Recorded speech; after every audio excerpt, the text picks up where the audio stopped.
Here we are at this canistel tree that used to be much bigger. It's a seedling tree, and the fruit were pretty good, but they were small.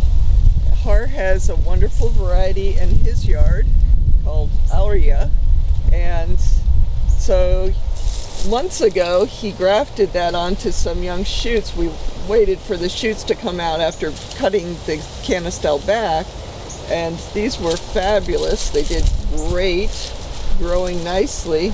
And then a frangipani or plumeria was knocked into this tree by Hurricane Irma, and so the two major things that knocked out were these two grafts, this one and this one, which were growing the fastest. And so Har is over here today to regraft these and to show us how to graft canistel. This was actually the first and only canistel that I ever top worked. I put 5 grafts on initially, 2 died right away, and 3 grew. You can see one up there that survived the plumeria attack. I have some pieces of Aurea graftwood here in this spread bag. We don't want graftwood to dry out. I cut this a few hours ago, and I need to choose where to put it. I need graftwood that's a little larger than what I'm putting it into. Obviously this one is way more than a little larger, and I don't see any other spot. Well, let's see. Hey, it would go there. Let's use that there. That's more hardened up. And I'll need a different knife. This little razor blade is too wimpy. Too wimpy, yeah, too breakable.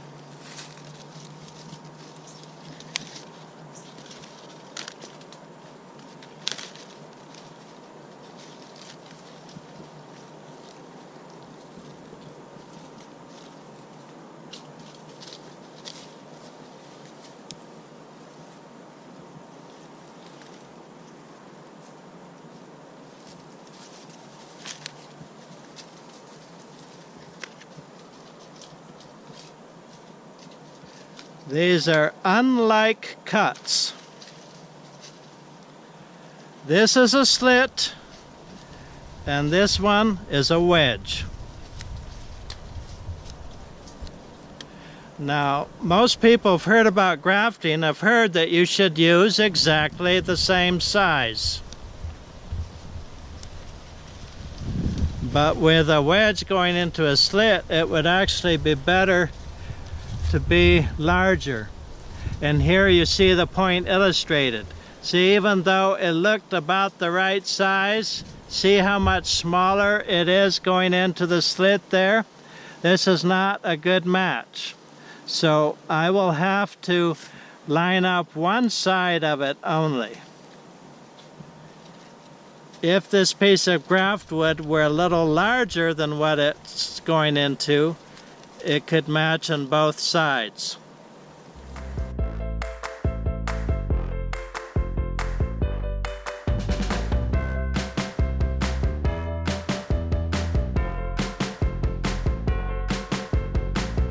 So this going on is a rubber strip.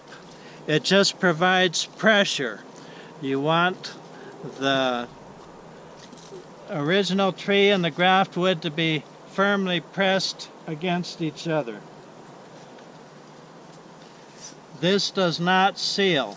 It does not keep out air or rain or keep in the moisture. Or prevent dehydration. And that actually is the most important, is preventing dehydration. This is buddy tape. Buddy tape costs something like $45 a roll plus shipping. The old-fashioned grafting tapes or budding tapes you can get for about $5 a roll.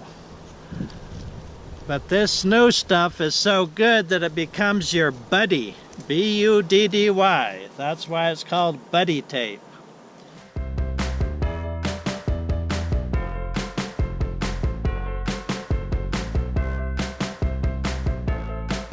We actually sell small quantities of this if you're just wanting to try out some grafting. I sell it by the yard here, so that's an alternative for local folks.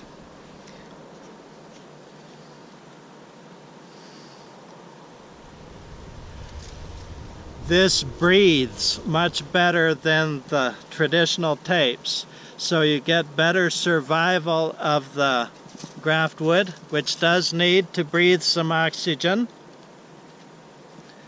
but it seals in the moisture well enough to prevent dehydration. In most cases, the graft will burst right through this well-stretched buddy tape, so you don't have to come and open it.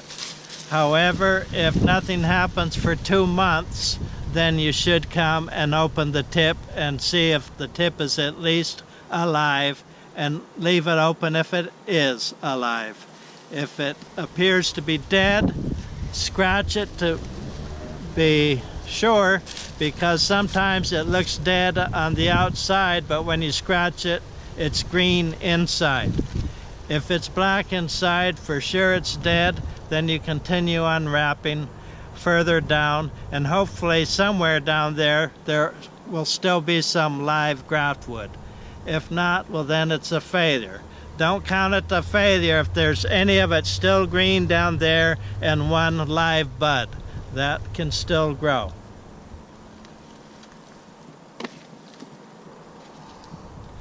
We can put one on this side branch. If this one grows, we won't need a graft here, but we're not sure that big one's going to grow. Well, I have to also take out the frangipani. Yeah. Let's see. This one's too big. This one is a little small. Yeah, this looks about right. Can you make the cut off center if it's too... Yes. Yeah. Yes, instead of cutting the slit right in the center, one can do it off to the side to accommodate wood that's about the same size instead of being a little larger.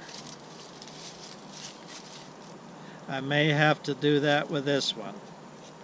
The easiest way to check is to cut the V first and then see how it lines up with the end. I did a fresh cut there to cut that latex off so I can see. The green, if you can see it in the video, is the bark. The white inside is the wood. And invisible between the bark and the wood is the cambium layer, which is only a couple of cells thick. You cannot see it with the naked eye. You would need a good microscope.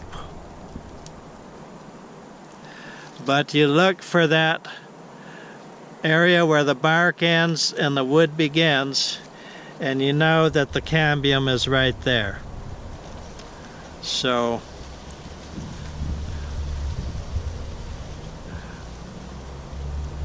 we line up the cambium on one side and hope that it lines up on the other as well. But one side is good enough.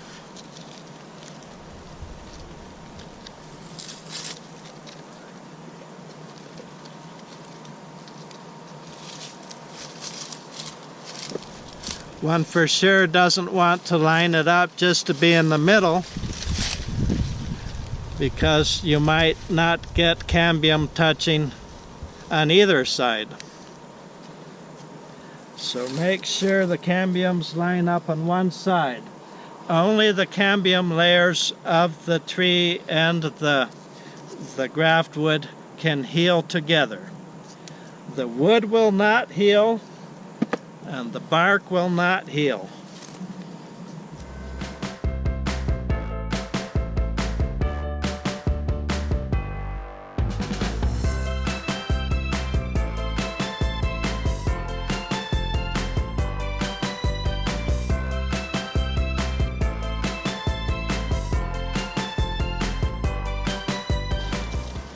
I started out a little too cocky when I started doing top work grafts because I was a very experienced grafter in the nursery, grafting small plants. And it turned out to be so different that I was surprised. The worst was an avocado tree that I top worked, and I guaranteed it for the customer, and I went back 7 times until enough grafts lived. Didn't even pay for the gas on that one. Nope, definitely not profitable. Oh, and Miss Chris already pre-wrapped this one for me. Little service I provide. It's in my skill set. Yeah, that's something she's been doing with her grafting that I have not usually done with mine. I normally wrap after I've set the graft. But certainly if a rain comes along, on a couple of occasions I have pre-wrapped while I was sitting out the rainstorm. Gave me something to do. One of the reasons I pre-wrap it is I figure it's sealing in the moisture as quickly as possible, so yes, graft wood won't dehydrate. And certainly if you're gathering graft wood on a trip and going to be traveling a couple of days, pre-wrapping would be very, very sensible. All right, so this one is not nearly big enough to go in the middle. So we are going to do a way off-centered cleft graft here.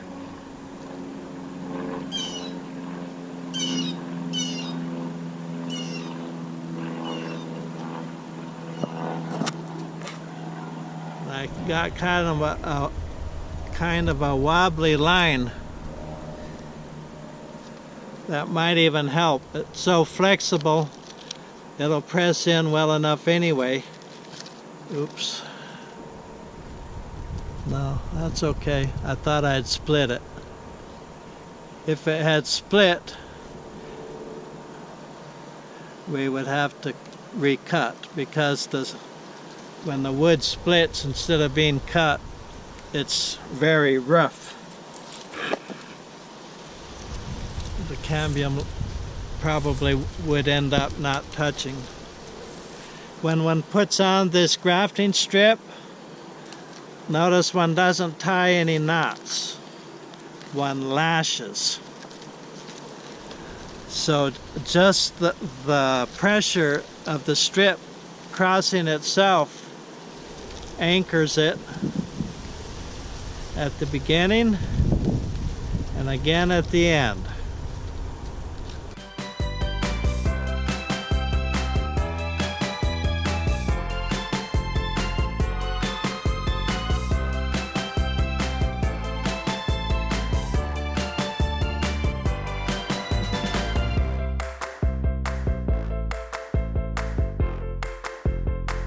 That was finished.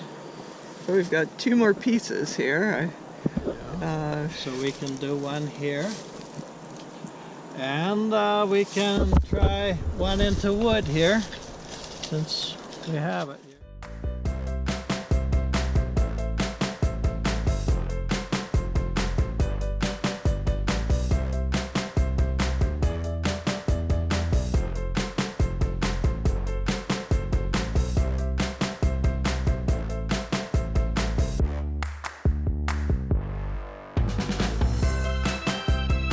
It always scares me because one has to use quite a bit of pressure to cut hard wood. So that does mean if you slip, it could be a serious injury.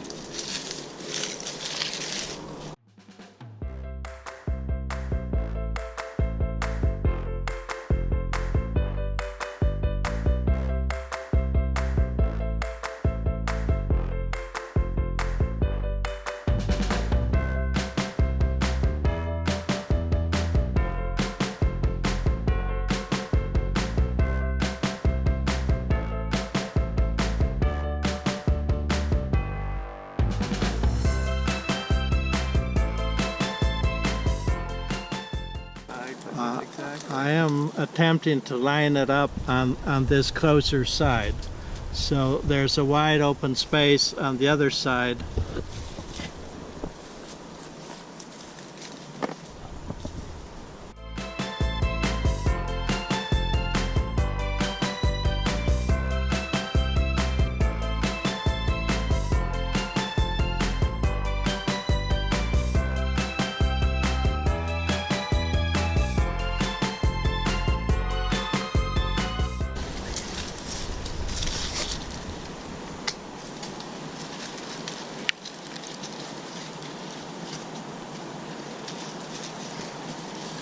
When buddy tape is stretched, it becomes adhesive, but only to itself.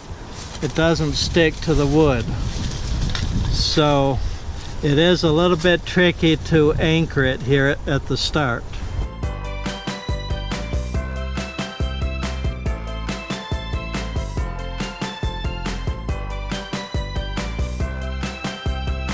And the hard part with this is sealing off that top.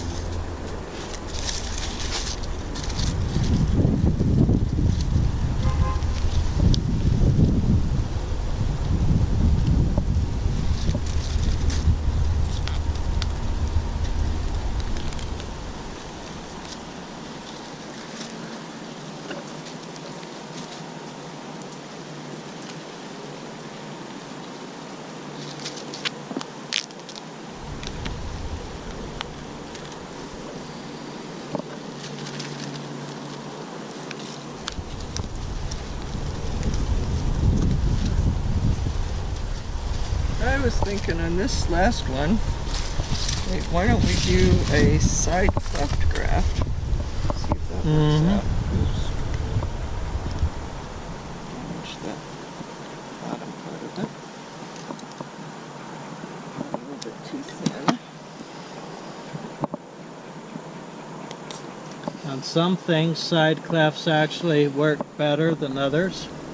On most things, the top cleft seems to work best for me. But I recently did some caimitos, small trees in a nursery, and very few of the top clefts lived, and the side ones did better.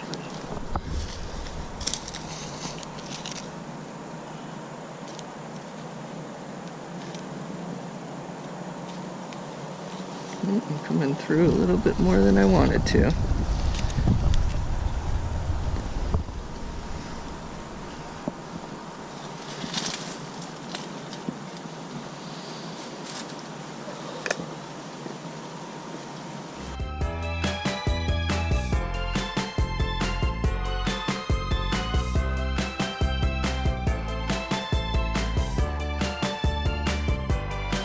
So in your technique, you don't try to close it off there between the No, I wrap wrapped the graft wood all the way down to where the cut started, and so for mangoes it works out fine. This is the first time I've attempted Canistel.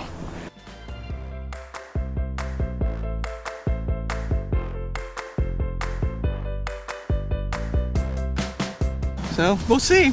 We got 2 experiments going, and then ours tried and true method of grafting Canistel with the top cleft graft. So This one's actually broken through here already. I think I need to put another piece on it. yeah, that was my wrapping job. Sorry about that. Sometimes grafts start growing in a couple of weeks, and that can be fine. Sometimes that's too soon, though. It can die after it has actually grown a bit and then die back. That happens when the branch was primed to grow anyway and grows before it heals properly, so there's not enough circulation going in, and then you get dieback. But usually when they start growing in 2 or 3 weeks, they continue and go fine. Don't consider it a failure, though, if it doesn't start growing right away. Sometimes these grafts will sit there till next spring. Yeah. So just check and make sure it's alive. If it's alive, just keep tending it. The important thing that a lot of people don't realize is that besides the techniques of cutting and wrapping, you have to keep coming and checking every week or two and cutting off any suckers that come up from the tree. The tree will try to grow its own branches instead of this foreign matter that's been stuck into it. If you let the tree grow its own branches, they will cover the graft and the graft will die. Anyway, thanks very much, Har. It's great to learn a new grafting application here, and so we'll see how it goes.